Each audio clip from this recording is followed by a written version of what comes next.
প্রকৃতি আমাদের পরিবেশটাকে কীভাবে প্রতিনিয়ত সাজিয়ে দেয়, আজকে তার ছোটোখাটো একটা প্রমাণ নিয়ে আসলাম।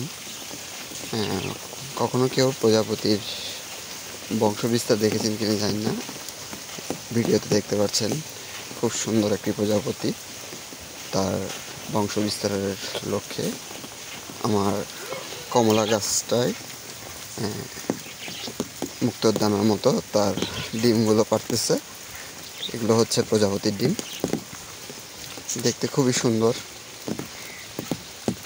এই প্রজাপতিরা সাধারণত গাছের কচি পাতাগুলোয় ডিম পারে এবং ডিমের লার্ভাগুলো ডিম ফুটেই সেই কচি পাতাগুলো খেয়ে আস্তে আস্তে বড় হয় এবং একটা সময় সেগুলো আবার পূর্ণ প্রজাপতিতে রূপ ধারণ করে।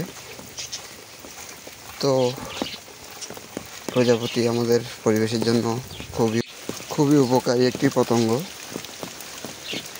কারণ প্রজাপতি বিভিন্ন ফুল ফলের পরাগ মিলন ঘটায়, যার কারণে আমরা নানা রকম ফুল ফল এই প্রকৃতিতে এই পরিবেশে দেখতে পাই, যা সত্যি মনোমুগ্ধকর। তো ধন্যবাদ সবাইকে, আপনাদের মাঝে বিষয়টা শেয়ার করতে পেরে খুবই ভালো লাগলো।